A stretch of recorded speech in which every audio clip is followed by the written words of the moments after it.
Okay, so welcome everyone to this webinar on the final day of Keep Space for Peace Week. Keep Space for Peace Week has been something that the Global Network has been campaigning on for a long time now. I'm Dave Webb, I'm convener of the Global Network, and we have some great information that's coming your way today. And just to outline the speakers, there'll be Aruna Kamila from India, Kuhan Pak Manda, who actually she's not able to join us personally, but she sent a really good video, which we'll be able to see, and Bruce Gagnon from Maine in the United States, who's the coordinator of the Global Network. So I think we may as well just start with this short video, which I have made as an introduction to the issues that we're kind of concerned with at the moment. So I'll just share the screen.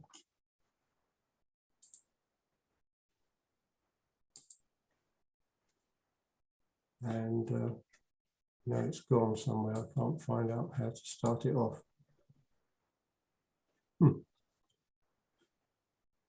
Sorry. Where is it?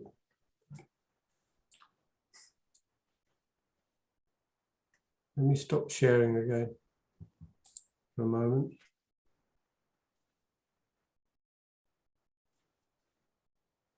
I've lost the link. Sorry about this.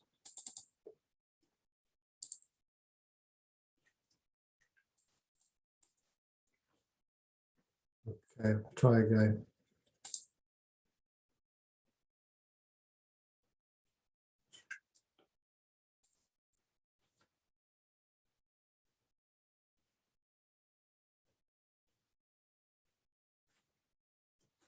No, it's gone there.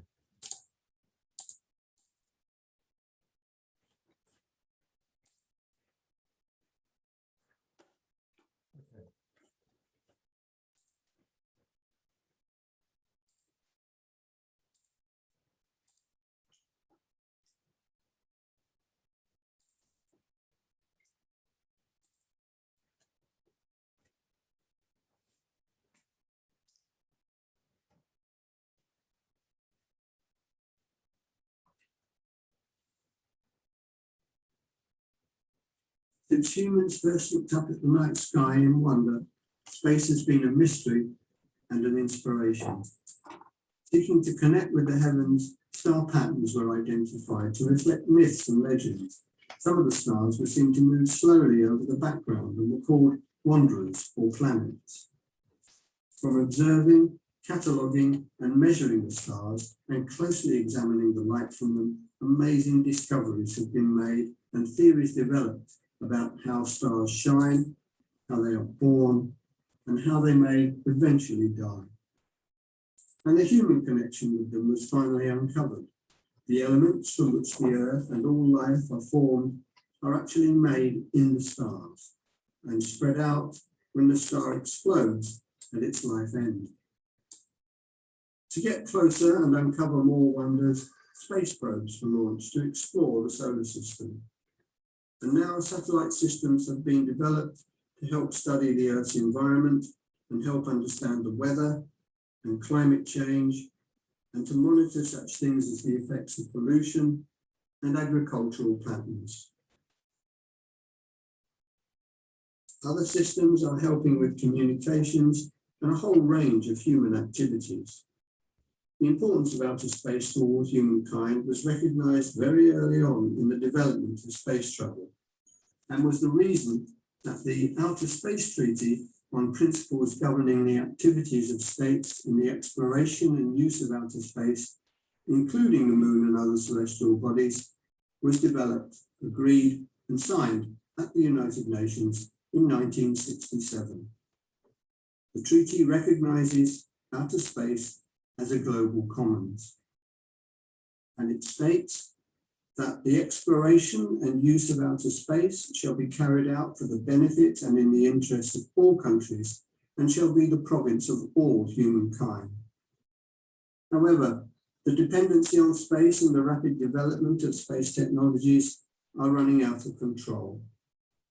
We are experiencing a tragedy of the commons, where major users with open access to space and who are unconcerned about any rules that govern access and use are acting according to their own self-interests and contrary to the common good of all.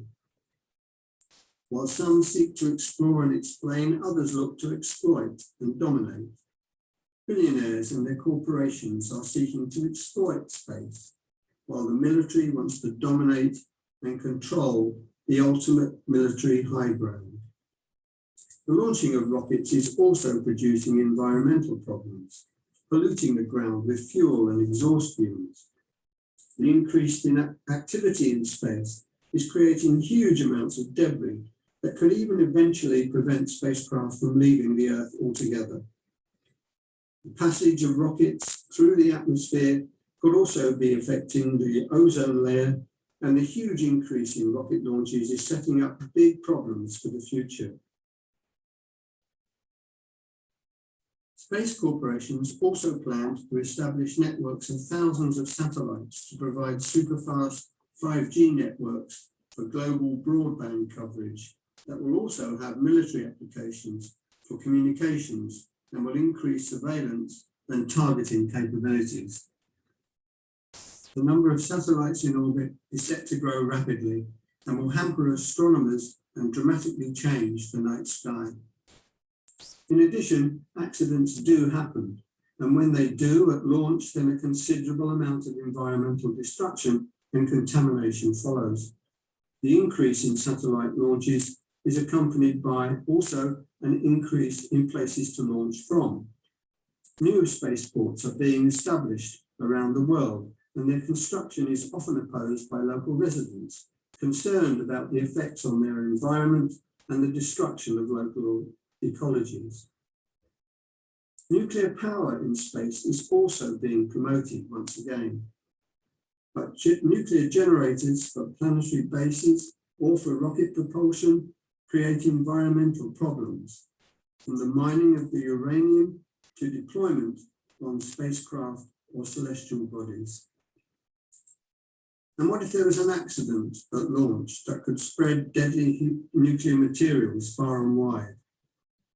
Interest in the development of nukes in space is perhaps more to do with being able to power space weapons. Establishing bases or even landing on celestial bodies can also bring contamination by dangerous substances or bacteria, just as Europeans brought sickness to the New World. And now the moons and planets of our solar system are on the verge of being exploited by mining corporations. In 2015, President Obama signed the so-called Space Law, approved by the US Congress to allow US companies to exploit space mining and the appropriation of asteroids and other space resources.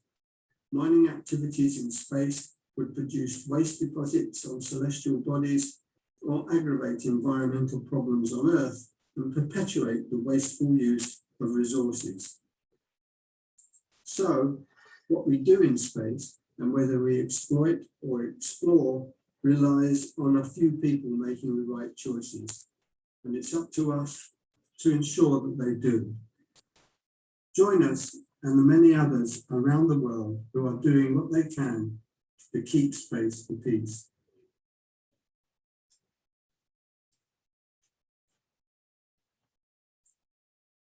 Okay, thanks.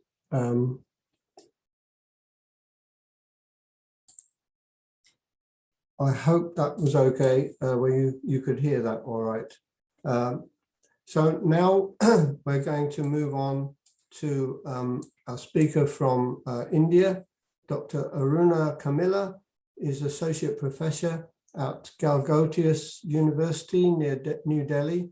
She chairs the Master of Law program and is head for postgraduate legal studies.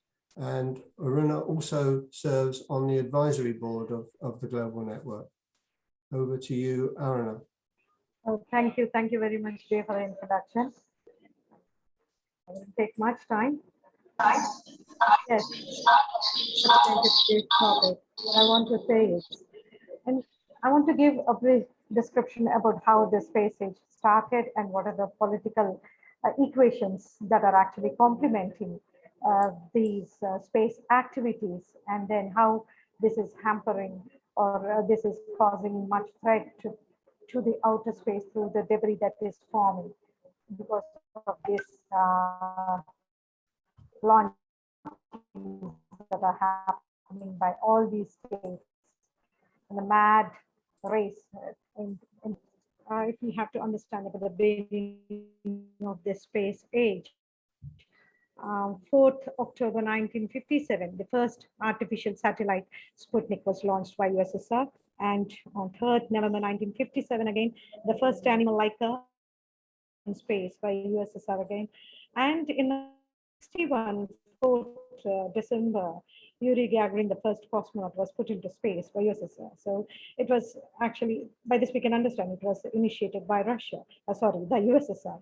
So he orbited the Earth for 108 minutes in a 5-ton spaceship, and he reached a maximum height of 188 miles. And in 1963, 14 June, I think, it was Valentina Tereshkova, the first woman to enter into space. So there is a conflict in outer space between the states. So as per the international treaties that were there in place, the space which we know, which is understood as a common arena of all mankind, or the province of all mankind, which shall be used only for the peaceful purposes and should be carried out only for the benefit and interest of all countries.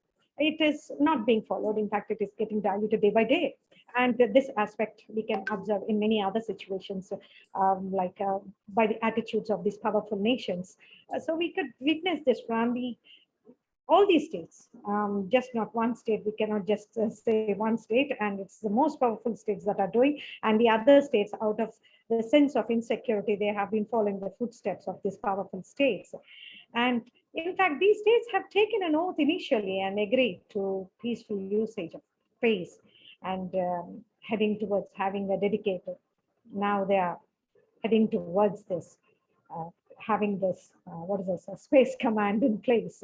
So the space has been used for deployment of satellites. Of course, we know for what purposes we are using these satellites, without which today we cannot even talk to each other. We cannot even imagine a day without the usage or relying upon these satellites that are there that are stationed in the outer space, that are deployed in the outer space, be it for communication, broadcasting, navigation, disaster management, or even meteorological forecast, and so on and so forth. And the benefits which has been reaped by almost every country on this planet. And these satellites have also aided in remote sensing and surveillance with the latest new developments in the technology, aerial photography, and scientific experimentation, that has dual purpose, in fact. And these activities are also exploited for military purposes. So the current century has actually witnessed a paradigm shift in the power, both in political and as well economic power. So especially just not the powerful nations, but the other nations like the Asian countries like India, China, are very much into this to fortify the power in the new world order. So China has already emerged as one of the superpower, and India is also trying hard because of these nations' GDP's growth and others consolidating military power through this economic power which they are gaining. In fact, it can be diverted or utilized into a much better aspects like developing of the infrastructure, housing, or medicine for poor and whatnot. There are many other things which they can invest, but it could be one of that, the sense of insecurity or portraying their might in the international community. So the display of the military might in the light of the technological advancement is not restricted to land, sea, and air. And the superpowers such as US, China, and Russia, they are consistently trying to dominate the outer space by weaponizing and militarizing the outer space. And in the backdrop of changing balance of political power in this new world order, it is important for us to know how far the states have progressed in the weaponization and militarization of space. So that if we understand, we can actually work towards that to curtail these activities which are harmful to our future generations or even for our own future and for the future of this entire universe, these planets, the solar system itself. So in fact, it can be said that militarization and weaponization is a direct result of the desire of the state to consolidate power, no doubt about it. And the rivalry between US and China, and even in between many other states has made these other states rethink about their security calculus, especially India, and more particularly in wake of China conducting anti-satellite tests or other countries also conducted these kinds of tests, and India is not an exception. Like this, many other countries have conducted this. So, however, the unchecked and unregulated weaponization and militarization of space, this is actually posing serious threat not only to the international peace, as suspicion and mistrust among the states is increasing exponentially, but also the critical civilian infrastructure, which we have actually discussed a while ago, like the communication, navigation, broadcasting, which are dependent upon these satellites in the outer space. They are also threatened. And in the light of these developments, we have to know, or we need to have, there is an immediate necessity of regulations to prevent further weaponization and militarization of space. So let's try to understand how this conflict in outer space, which is posing a threat to international peace and security, can be curtailed. And at the same time, these endeavors by the nations in launching these satellites, there are like more than 5,000 rocket launches that have placed satellites in orbit since the inception of this space age in 1957. And most of this space junk results from collisions or even anti-satellite tests in orbit. And when two satellites collide, they can smash apart into thousands of new pieces, leading into a cascading effect, creating lots of new debris. And several countries, including US, China, and India, have used missile to practice or to have blown their own satellites in order to exercise these, to test their capabilities, or in a way to portray to the world, to show their might to the entire international community. And this creates thousands, these testings, again, they are also creating so much of debris in the outer space. So at the moment, space junk doesn't pose, it might sound as if it doesn't pose any huge risk to our exploration efforts. But the biggest danger it poses is to other satellites in orbit. And in the coming future, in a very near future, there could be any mishap that can happen and lead us to a darker state. Absolutely. So these satellites have to move out of the way of all these incoming space junk to make sure they don't get in the way that can actually damage or destroy the other things. So across all the satellites, hundreds of collisions, avoidance, and the maneuvers, these are performed every year, including by even this International Space Station, where these astronauts actually live. So now I say that it is high time for us to think about the meaningless exercises by the nations and their endeavors dominating space, or in the endeavors of dominating space, should be immediately stopped to have a sustainable and a peaceful future.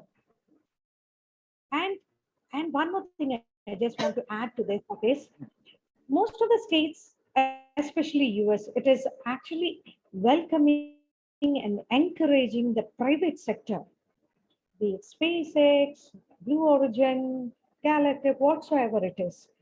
And because of that, according to the international law that is there in place, a nation can be held responsible for any mishap in the outer space. But how are they going to attribute this responsibility or liability onto these private sectors? Okay, indirectly, it can again be thrown onto the nation, that particular nation which has sent them. But to how far is it possible? Hypothetically, if we have to discuss, and this is going to pose more danger because they are not going to, they would not be willing to take that much of responsibility because of their capitalistic attitude.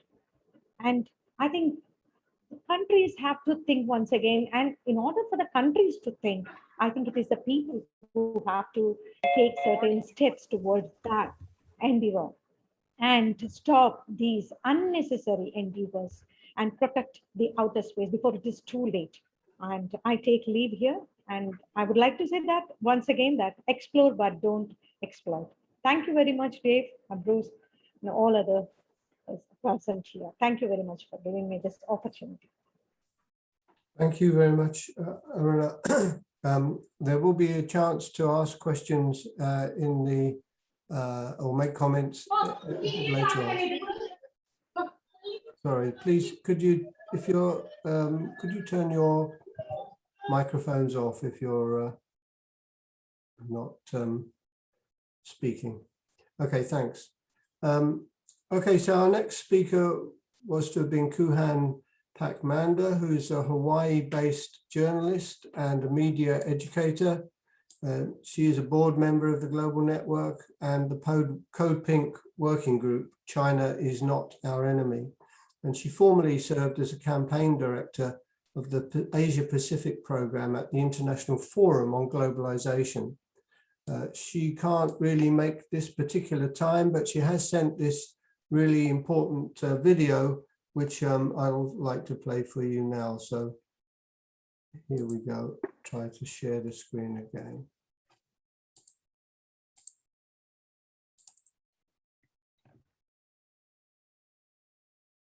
Good morning, good afternoon, and good evening to everybody joining us here to recognize that we must absolutely keep space for peace.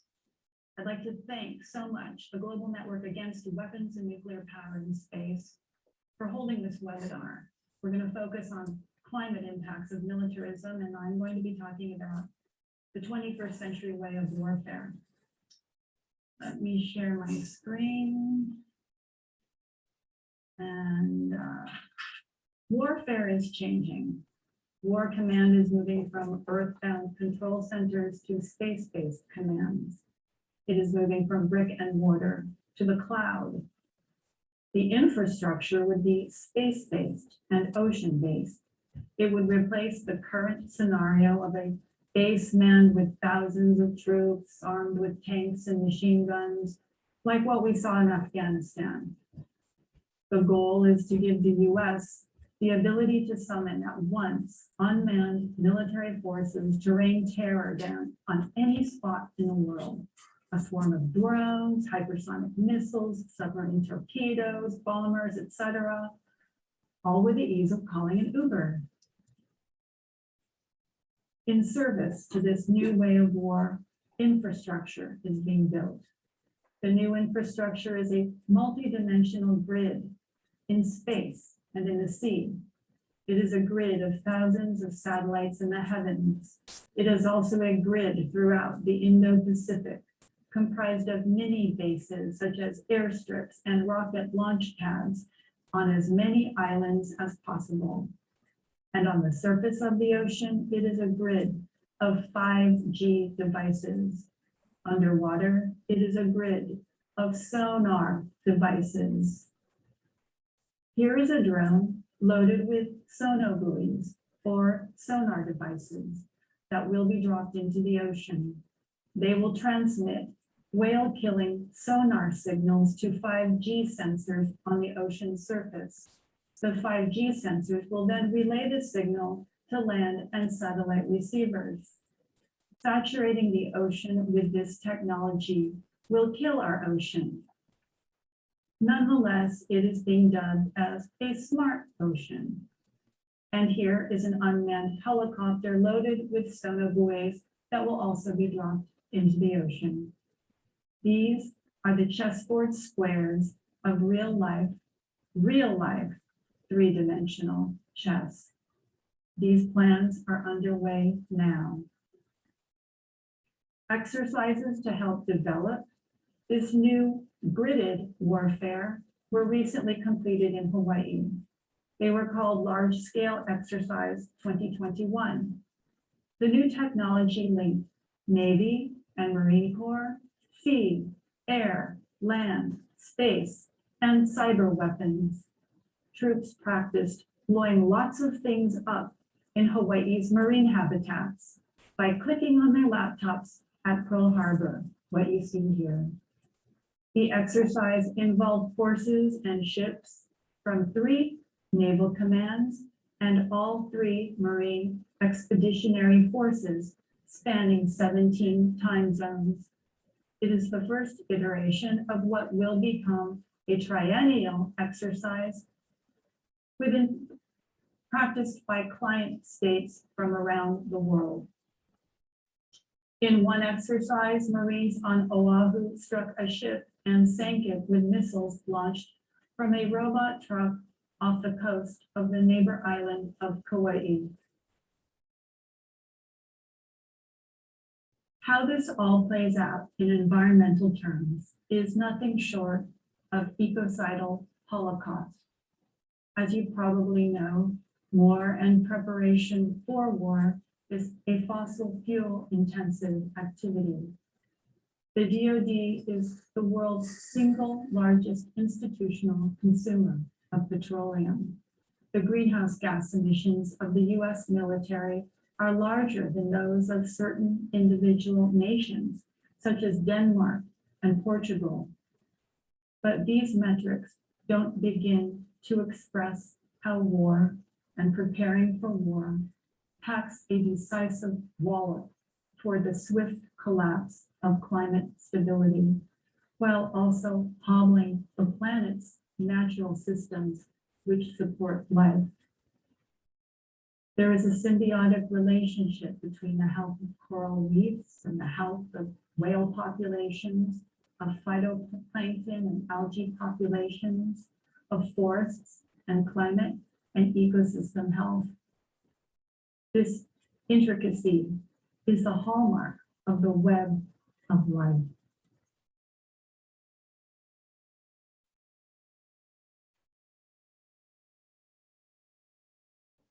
This is the sacred Urambi, a rare rocky wetlands on the southern coast of Jeju Island.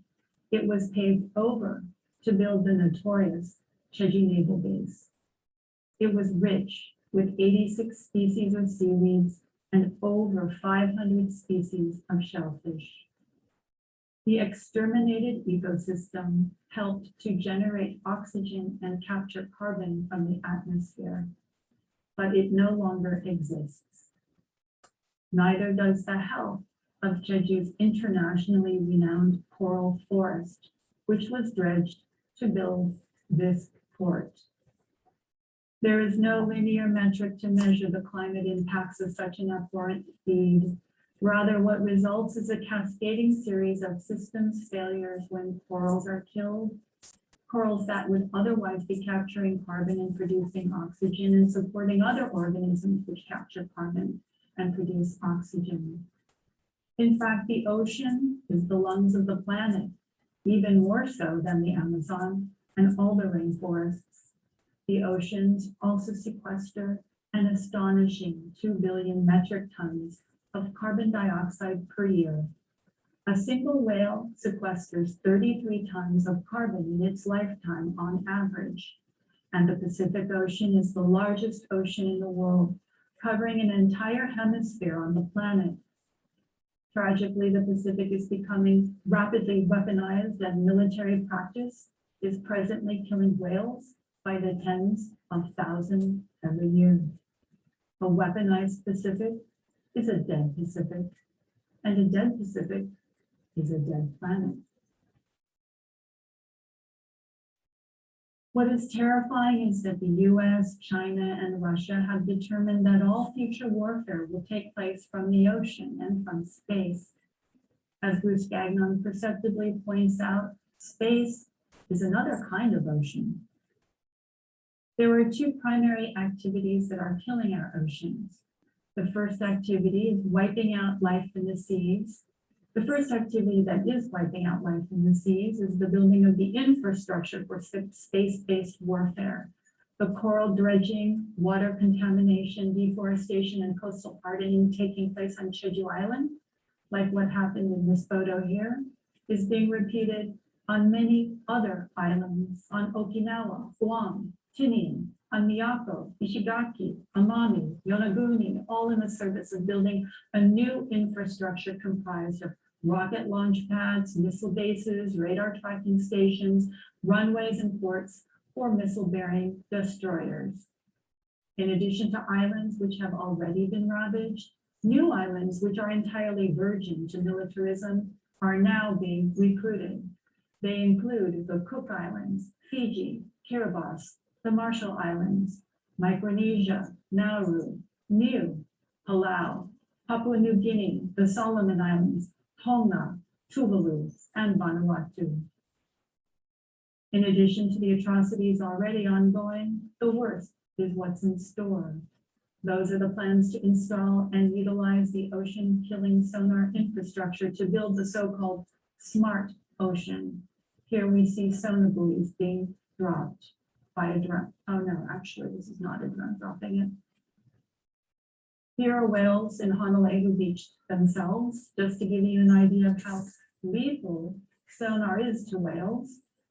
When low frequency active sonar is activated in Hawaii, it has made the sperm whales all the way in Australia stop eating for 2 days. This is how fatally disruptive sonar is to whales and dolphins. It is equally detrimental to mating, birthing, hunting, and voyaging habits. Everything the whales do depends on their ability to hear. The whales in this photo are in the process of stranding themselves on the north shore of Kauai during Navy sonar practice. The second predominant ecocidal activity is the widespread practice of ever-increasing military war games in the ocean, particularly in the Pacific. It will get far worse once the war games start practicing in the so-called smart ocean. Whale and dolphin fatalities will skyrocket exponentially. This is particularly critical in terms of the climate crisis because whale activities actually sustain the entire living system of the entire ocean.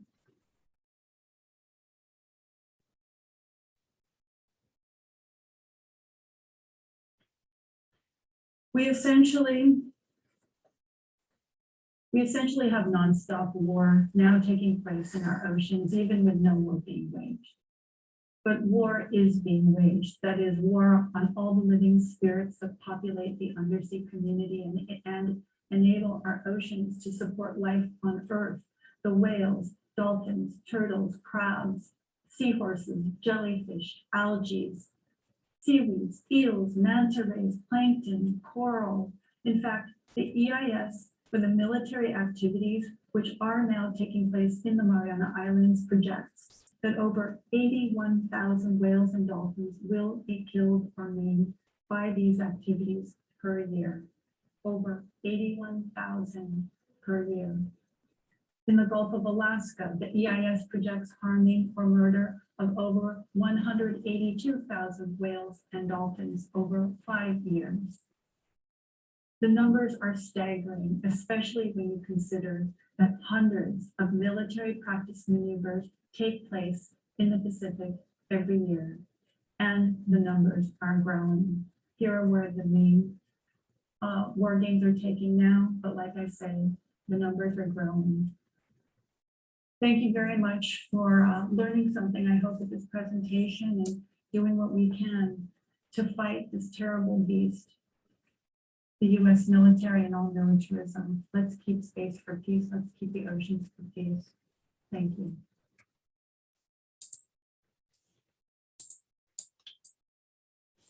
I think thanks to Kuhan for that amazing video. I think let me stop sharing.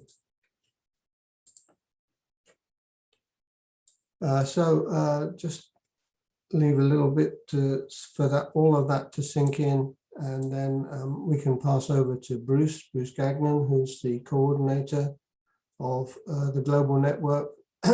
And he will fill us in on a few extra items, including, I think, the nuclearization of space. So, Bruce, over to you. Can you let me share my screen? I think you should be able to share it. Can you? It said you disabled screen Sorry. share. Yeah, okay. Okay, now. All right.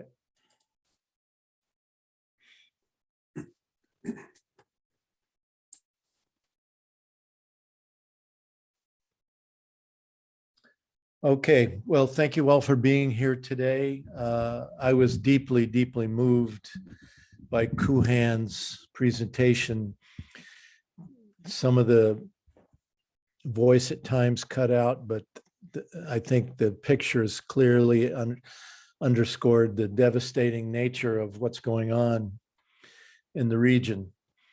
This goal of the US being the master of space and the master of the earth below is literally putting life in danger for humankind and for the nature, the natural world, and all that lives as part of that.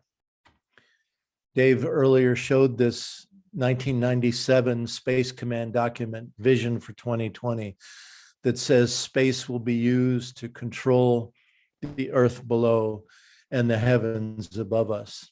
And this is where we're at today. During the Obama administration, Hillary Clinton, the Secretary of State, announced a US pivot of the majority of US military forces into the Asia-Pacific region so that the United States could contain China. John Pilger, the well-known journalist, has made an amazing film called The Coming War on China. I highly recommend people watch it. You can search for it on the internet. It's quite easy to find on YouTube. The way it is the United States wants to block the further economic development of China. China imports the majority of its resources for its economy, particularly oil, to fuel its economy. They import it on ships. And so this is a reason for the massive Navy buildup in the region, because the United States wants to be able to create the capability to blockade China's importation of resources into its country. This would seem to be illegal, right, under international law. But the way the US works is they always accuse the other side of doing what they're doing, in fact. And so the US is now accusing China of trying to take over the Pacific Ocean, when in fact, China is really operating from a defensive position where it's just trying to ensure that it can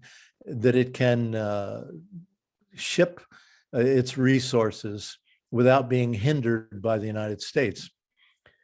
So all throughout the region, the US military is expanding, as Kuhan said, bases and sending in more airplanes, which means more airfields need to be built, sending in more ships so that more ports of call need to be built, like in Jeju Island in South Korea that Kuhan just talked about. Australia will now be taking some submarines nuclear submarines that the United States will help them build. So it's just a massive buildup in the region in order for the US to control China. Basically putting a loaded gun to the head of China, telling them you either surrender to us, you either surrender to the United States, UK, Australia, surrender to us, or we will take you out. There's a program called Five Eyes. The United States, United Kingdom, Canada, Australia, and New Zealand. All of these countries have spy facilities that are hooked up to satellites to intercept all phone, fax, and email communications throughout the region. This is the way the United States tries to control everything happening in the Asia-Pacific. And now they've expanded that to the 9 Eyes and the 14 Eyes. So they're continually increasing this military presence in the region. And the way I look at it is they've essentially, they're creating a NATO. They're moving NATO from Europe into the Asia Pacific, and they're bringing in many NATO members and NATO partners into this so-called new alliance. In Australia, one of these US facilities is called Pine Gap. It's a satellite downlink station that receives signals as military satellites orbit the Earth. They use this, the NSA, the National Security Administration, uses this Pine Gap station to intercept all phone, fax, and email communications from throughout the entire Asia Pacific. It's also used to help target drone attacks that the United States does in places like Afghanistan and other areas where the United States is operating.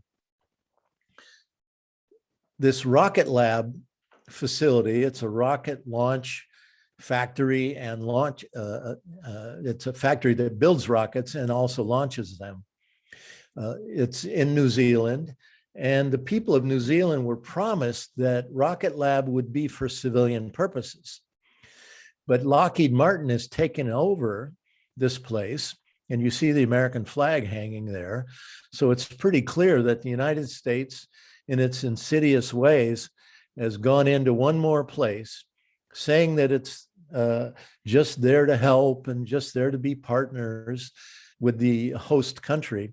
But in the end, they take it over and use it as part of this overall effort to control and dominate the Asia-Pacific region. Recently, there have been growing protests, especially by indigenous people. The indigenous people of New Zealand, this rocket lab is in their territory, and they're really angry about what's happening. And so they've increasingly been organizing to oppose this launch facility. And just yesterday, we learned that the government of New Zealand has been warned 2 times by a review committee, a high-level review committee that has said that New Zealand's nuclear-free law that says that their government is not allowed in any way to participate in any activities that would ensure the use of nuclear weapons. Well, that law is being broken by Rocket Lab, because Rocket Lab launches satellites that will help in the time of a nuclear war, that would help direct the attack. And so there's this growing pressure on the government of New Zealand to stand by their nuclear-free law. And this pressure is coming from high-level people inside of their own government. This is a great development for us. Another place in the Pacific that is being militarized increasingly is Kodiak Island in Alaska, a pristine environmental place where bears and salmon fishing are known as the primary source of income and tourism. And in the middle of this nature preserve, a rocket launch facility was created some years ago. The people were promised, just like at Rocket Lab, the people of Kodiak Island were promised that this would only be for civilian satellite launches. But so far, all of the launches have been military, including launches by Israel for their Iron Dome missile defense system. And now even India, a startup company in India, is going to be launching in Kodiak Island, Alaska. So it's becoming a real international launch facility, and the people there are just furious about it and really feel like they've been betrayed by the US government. At the same time, Aruna earlier mentioned how India has tested a anti-satellite weapon in 2019, as the United States has, as China has, as Russia has. This is really, these anti-satellite weapons tests are really increasing the tensions and the very possible likelihood that we could have war in space coming from launches from the ground that go up and knock out satellites in space. This is a picture on the left of the global network and the right going to a village in Japan where the United States put a missile defense radar facility. Missile defense is part of the US first strike attack program. After the United States would launch a first strike against Russia or China, when they try to fire their retaliatory response, their nuclear weapons in retaliation to the US first strike attack, so-called missile defense systems would pick off the retaliatory response. And so we went to this village a couple of years back as part of our annual conference and went there to stand with the villagers who are opposing this facility in their community. And this kind of thing is happening all over Japan today. Kuhan mentioned that all these small islands surrounding the coastline of China are being militarized by the US with support from the right-wing Japanese government. And so people are increasingly protesting. The picture on the right, they're protesting the possibility of a deployment of a Aegis ashore missile defense system in Japan.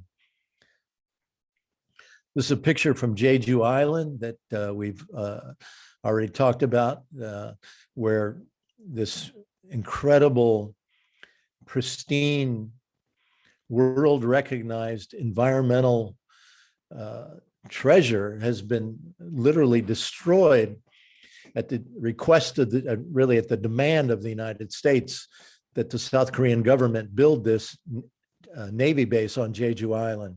The resistance has been tremendous over the years. And again, the Global Network was invited to hold one of our annual meetings there some years ago. So in the end, we've got to remember that everything we're doing in space today is creating more debris. I should tell you that in 1989, we organized a protest at the Kennedy Space Center in Florida. And our speaker that day was an Apollo astronaut, Edgar Mitchell, who was one of the moonwalkers. He was the first and only astronaut to ever come to one of our protests opposing war in space.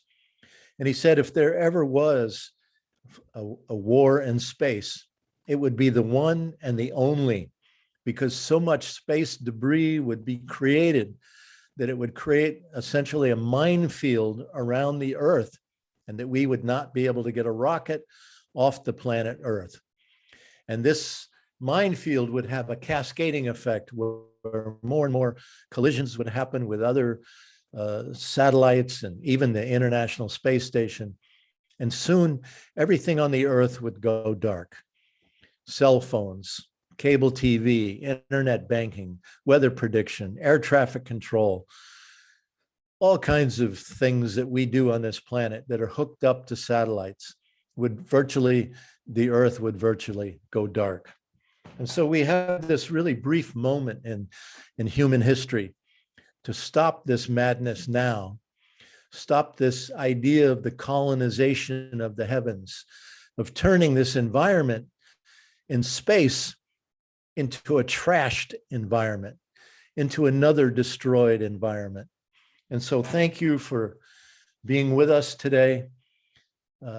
Please do what you can to help us share the message of keep space for peace. Thank you. Thanks very much, Bruce. I think Aruna has had to leave us, but I think you were also going to put some question and answer, or cover the question and answer session. Right. Is that okay? Yeah, I invite Sung Hee, who's on our board of advisors, and Hannah, who is a longtime member of our board. Hannah, if you'd like, both of you go ahead and unmute, and you can join us in the question and answer period. I'm going to ask some questions, and the other people viewing, if they want to put a question in the chat, I'll be happy to read that out to everyone as well. But let's start with Sung Hee. Sung Hee, could you tell us which direction the South Korean government is going these days as the U.S. increases its militarization in the region, as it tries to prepare for war with China? How is the South Korean government reacting? Is it going along with the United States, or is it trying to step away from what the United States is doing? You'll need to unmute, please.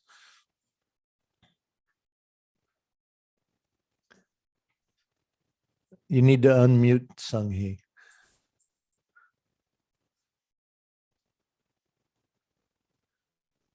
I don't. Sung Hee, we can't hear you.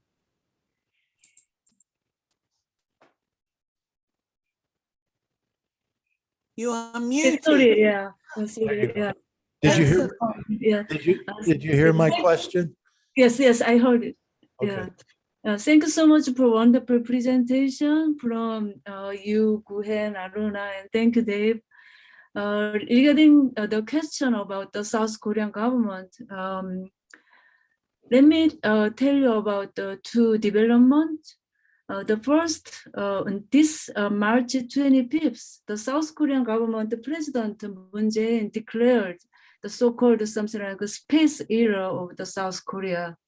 And then the detail, one of the details is that he elevated the chairman of the Space Committee of the South Korea from the Ministry of the Minister of Science to the Prime Minister, which means the South Korean government space policy has been very important now, and then it also signifies about the civilian military, the integration in the space policies, because the Prime Minister is the chairman of the whole Space Committee. Inside the Space Committee, there is a National Intelligence Service, and then also the Minister of the National Defense. So one of the media was the analyzing that it means about the civilian military integration in the South Korean space policy. The second development is, I can say, is about the summit meeting between the United States and South Korea on May 21st this year. One of the agreement is about cooperation, space cooperation between the United States and South Korean government. And then they also agreed that the United States lift the ban of the missile guideline on South Korea, which means South Korea can develop any kinds of missile, not restricted in range, distance, and the pure source. So which you can imagine that it would accelerate the space development in South Korea. And then the first rocket, developed by South Korea's own technology is launched this month, the October 21st. And South Korea has been aimed to be the seventh space nation in the world. So it has ambition. And then I have been, somehow reading as many as articles about the space development in South Korea. And then I'm really some worry about the development. Actually, I became to know that the South Korea has been the first nation to use the 5G. It started in 2019. So yeah, that's what I can answer now. Thank you. Yeah. Thank you. Thank you, Sung-hee. Hannah, I have a question for you. How is the public in Australia reacting to the recent announcement about AUKUS, the American, Australia, US, and UK move to build nuclear submarines? How's that going over? Well, rather well. About 55% of the Australian public at the moment is supporting the nuclear submarines. However, that means 45% are not. And we've seen many peace campaigns which have started from a much smaller percentage of the population and grown much bigger. We had a petition here, and it was signed by 23,000 people within 10 days. Now that's very unusual here, and it's still being signed. There are movements around the country by different groupings, a couple of trade unions, only 2 at the moment, but we expect more. Different sort of political trends are beginning to organize, come together. We have some difficulty because major cities like Sydney, where I live, and Melbourne are in lockdown, but we are permitted to go for a walk within 5 kilometers for exercise. And Dennis, my husband, who Bruce knows, spent most of his so-called walk standing on a corner, getting signatures on the petition and talking to people. And he got some negative, but he got quite a few people signing the petition. So the potential for resistance is there, but our people have experienced a massive propaganda campaign against China. I mean, 5, even 3 years ago, public opinion polls generally said they thought that the United States was more dangerous than China. That's been shifted. And I have to say that the solid support for that in the normal media, newspapers, television, radio, and so on, has achieved a lot more hostility and anti-Asian racism and so forth in the country. So it's a difficult situation, but one we see positives within it, and we believe that a resistance can be built. One of the problems, of course, is that we're going to have to pay billions of dollars to pay off the French, because they had a 90 billion Australian dollar contract with us, and we've just told them to piss off effectively. So that's going to cost. The submarines, we don't have the people or the infrastructure, so that we certainly won't build the reactors. We may be allowed to build a little bit of the submarines, but generally speaking, the argument going at the moment is that we won't get them till 2040, by which time they may be obsolete. And in the interim, we better lease them or buy them from the Americans or the British. So that's going to be another huge expense in a country whose economy is already battered by the pandemic. We need the money to rebuild, to create jobs, to look after the environment and so on. And one of the things about AUKUS, which is terrifying, is that it's not just the nuclear submarines. Our sovereignty has gone. We are going to have new American bases for space warfare.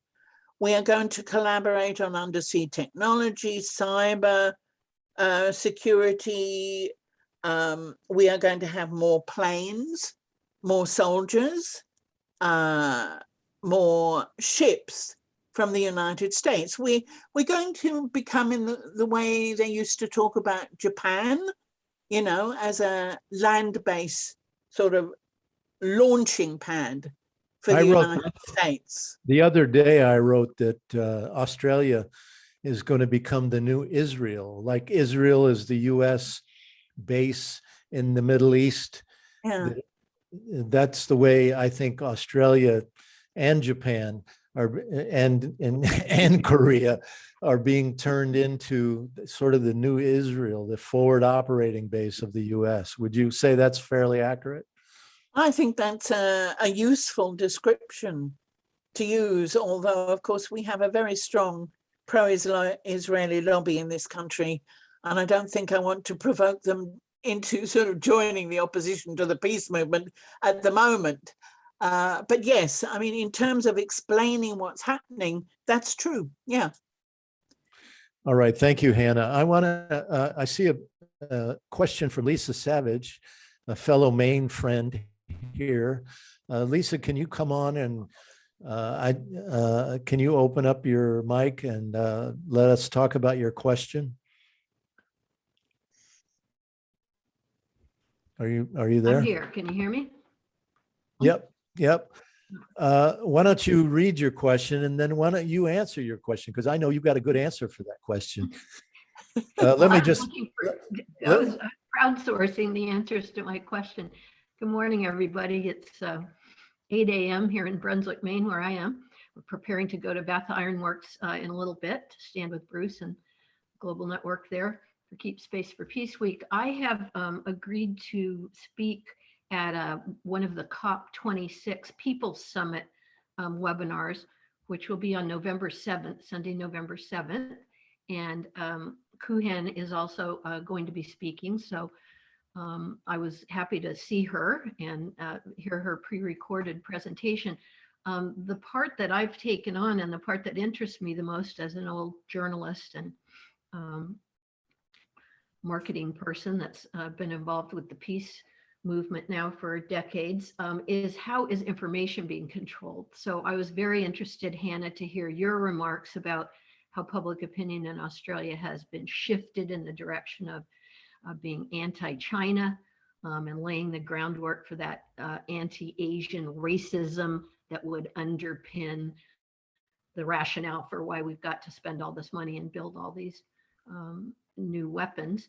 And I'm aware of Australia's history somewhat. My uncle moved there when I was a child, and I've been lucky enough to visit him a couple times. And his wife is very active in environmental causes, particularly resisting the Adani mine. But she has been a great source of information. She is was born and raised in Australia, about just kind of the relations with the U.S. and how it's shifted over the years. And I'm aware that in the 70s, maybe 1975, there was a sort of a soft coup in the Australian government that the CIA had a hand in. And so information control about all of that, I think, is key to, if not getting support from the public, at least neutralizing resistance and opposition to the government and the military-industrial complex plans.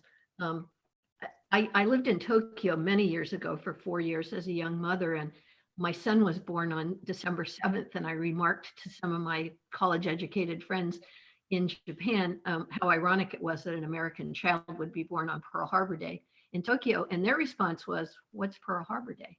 You know, and these were people that had graduated from Todai, the Tokyo University, and so I explained what it was, and they were like, "Oh yeah, okay, we vaguely heard something about that." And I said, "Well, stupid question of mine, before I was as active in the peace movement, what day do you remember World War II by?" And they said, "Hiroshima Day, duh."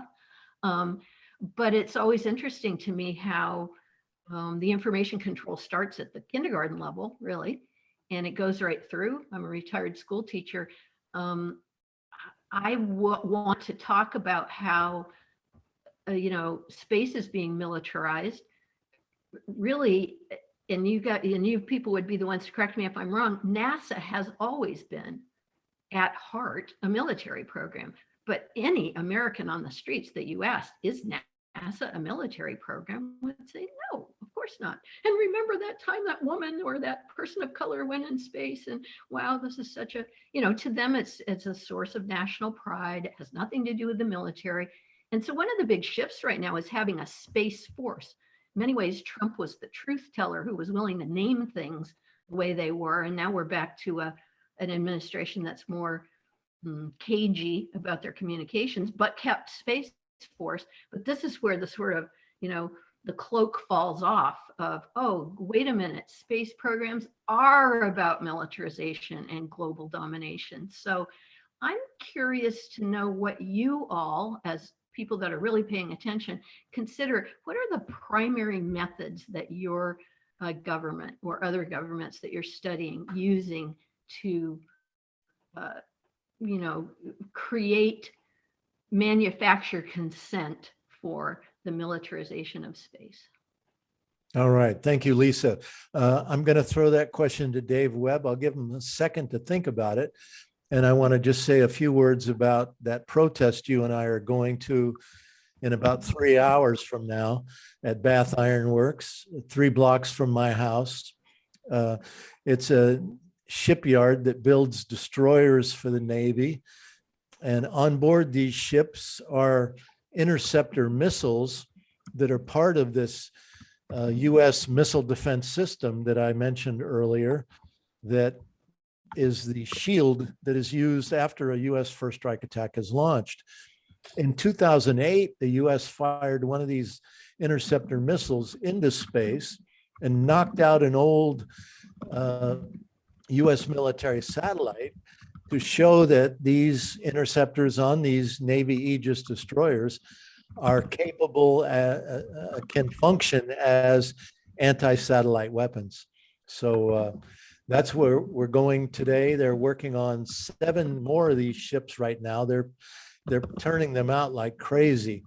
So anyway, Lisa, you might want to mute because we're listening to your typing. Sorry, I'm going to take notes while you all talk. So. That's all right, no problem. But just put your mute on. Okay, Dave, you want to try to answer this question about where does this come from, this information control? Yeah, I'll just start by sort of making another connection, because nearby us in North Yorkshire, we have this huge radar system at Fylingdales, which is also part of the missile defense system that you've been talking about and others have been talking about. For which would basically could be part of also a first strike system.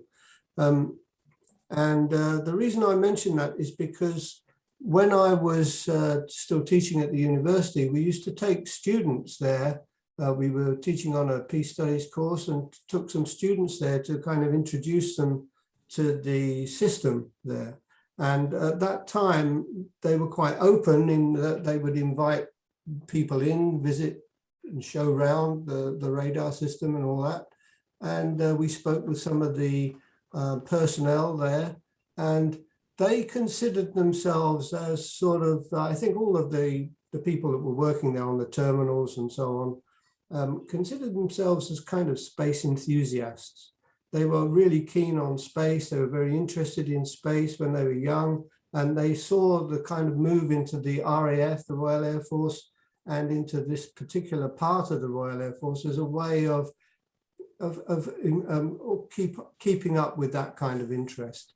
And I think to some extent, that's also been the way the government has pushed it in this country. It's an exciting arena. You know, there's new things going on there, there's new technologies, it's new, exciting, and there's exploration involved. All of those things have been emphasized as the reason why we must protect space from the people who want to do harm to us through space. And of course, China and Russia have all been accused of being trying to make sure that nobody else can use space, or they want to use space for warfare. No mention at all really of what the Americans are doing, what the US is doing, and also what we are doing as part of that US group that is bringing us into that too now. And the militarization of space is not really mentioned so much, except for when a couple of years ago, when the UK also kind of launched not a space force, but a space command, and using similar language to Donald Trump at the time about how it's going to be the new place for warfare. We've got to get involved because if we don't, then we're going to suffer. So it's a kind of, there's this propaganda always being pushed out, the anti-Chinese, anti-Russian propaganda about how they're developing all these new weapons technologies, and we must do the same, otherwise we'll be in real big trouble.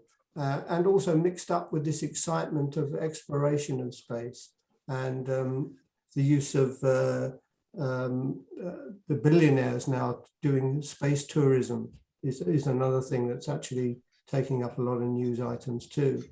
So there's kind of all this mixture of things together which are pushing this space business forward, I think. Dave, take a look at this comment from Hugh, one of your neighbors, and would you answer that one as well? It's about the Trident. Will the technology developments underway that Kuhan talked about make the current nuclear subs redundant? Well, I think it was Hannah who said that by the time the subs are built for use by Australia, they'll be out of date. They'll be redundant, basically. And I think it's the same for the system that's replacing Trident in the UK. By the time those submarines get built, then they'll be more or less redundant, because the technologies to develop, the technologies to try to find submarines under the water have been going on now ever since submarines have been invented. People have been trying to find ways of spotting submarines underwater, and the point of the whole submarine-based so-called deterrent is that that nobody knows where they are. But nowadays, I think it's quite clear that those technologies exist, that submarines are no longer safe underwater. They can be seen, they can be heard by a whole series of underwater microphones, and these new smart ocean techniques will probably add to that too. So there's going to be a lot of military applications here. So yeah, basically submarine-based nuclear weapons are going to be redundant in pretty soon if they're not already. I think there's even technologies that can now spot submarines from space. So it's not that, it's no longer the kind of hidden nuclear weapon system that we were told it was. Thank you, Dave. Martha Hennessy, can you turn on your sound and let me ask you to amplify your question a bit, if you would? I'd like to hear what your thinking is on this, on your question. Are you there? Your question of information control. And I'm just, with my most recent experience, the US federal courts are really, they for the last 40 years, they have really controlled any narrative over the legality, never mind the morality of what our Navy has in mind with this Trident nuclear system. And it's just more of the same in terms of censorship, obstructing any kind of voice, the attempt at getting expert witnesses into the federal courts to talk about these weapons systems in light of international law. So it's just another facet of how the information control is conducted. Would you briefly say a word about why you were in court? Well, we were protesting the Kings Bay naval base down in South Georgia.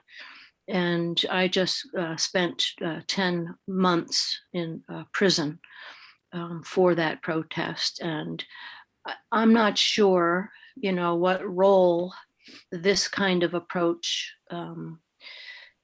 can and should play in our resistance, but there you have it.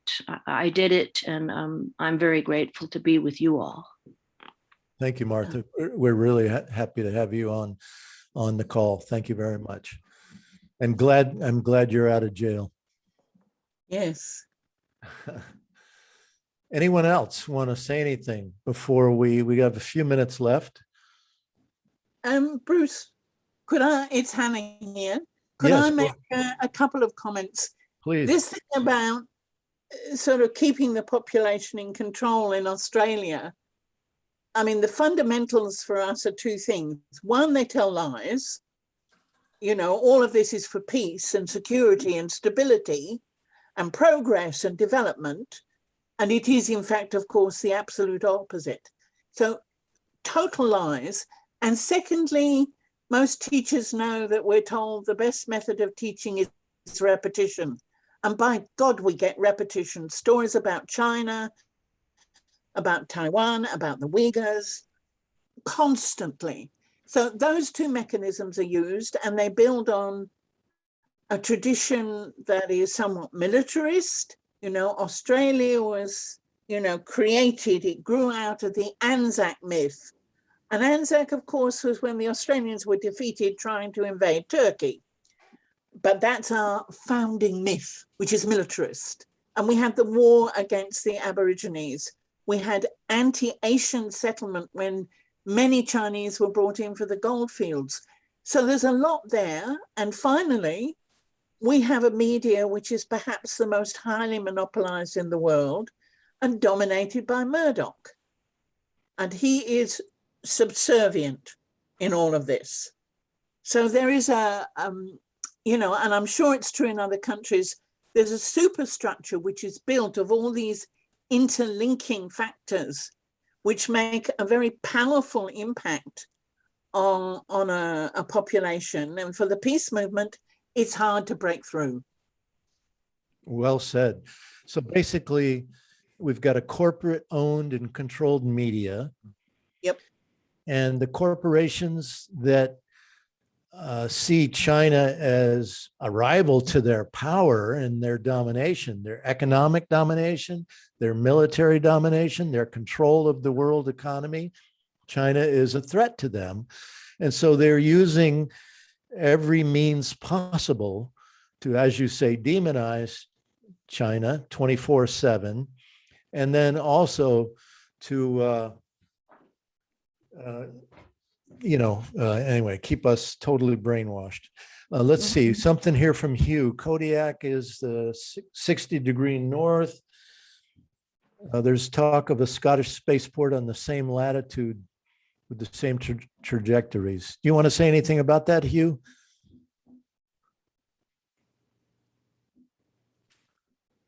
Only to point out that actually that both Kodiak and the north of Scotland are on the same latitude, because normally you try and get as near as the equator to get the speed from the rotation of the Earth. But I'm just asking the question that Kodiak Island is a different set of launch trajectories, isn't it? Polar orbit or something like that. And I'm just wondering whether they are planning something in Scotland as another launch site apart from Kodiak Island. let's see what Dave has to say about that. And Dave, we'll let you wrap it up after that question too, okay? Okay, thanks. Yeah, absolutely. I'm sure you're right, Hugh. That the thing about the northern or southern most latitudes is that you can put satellites relatively easily into low Earth orbit that go around the poles or as close to the poles as possible. So this means that you get good surveillance opportunities, good communication opportunities. And I'm sure that's why Kodiak Island has been used almost exclusively by military launches, I think, as Bruce said earlier. And I'm pretty sure that the same will happen in Scotland. At the moment, they're saying it's going to be for commercial purposes. It will bring lots of jobs into the area, etc., etc., a lot of commerce. But there'll be military presence there, as we already know. Lockheed Martin have been key in putting all this together. So it won't be commercial, it will be military, and it will be exclusively or almost exclusively for the US and the UK military. So yeah, we have to keep an eye open for all of these spaceports and support the people who are trying to prevent them from being built. I mean, they're up against huge odds, I think. And in Scotland, there's a number of spaceports being tried to be put into operation in Scotland. One of them was being opposed by a local billionaire, mainly because he had money invested in another spaceport elsewhere in Scotland. And so the problem was that the local people took up against the billionaire rather than against the spaceport, which was a bit of a shame, really. We just need to make sure that people are understanding the issues when they come up. Anyway, okay, so thanks ever so much for everybody who's taken part in this. We will put the recording up, or we will issue a link to the recording. I will do a little bit of editing for the bits that I got wrong and probably insert the videos so that you don't get the breakages that you may have had in Kuhan's talk, which was really important. And maybe also we should put a link up to Kuhan's talk separately. I think that would be great. It's really a very good piece. So again, thanks ever so much for joining us. Please keep on keeping space for peace. It doesn't happen only during 1 week. It's really important throughout the year. But I know that you do what you can when you can. And thanks for stepping in, Hannah, and for Sung Hee as well for the last minute introduction to talk. And also thanks to Lisa for her work, and good luck with your protest today, later on today, Bruce and Lisa. Mm. Okay. Thank you, everyone. It's good to see everybody. Thank you. Love to you all. Bye-bye. Everyone. Bye. Bye-bye. Be well.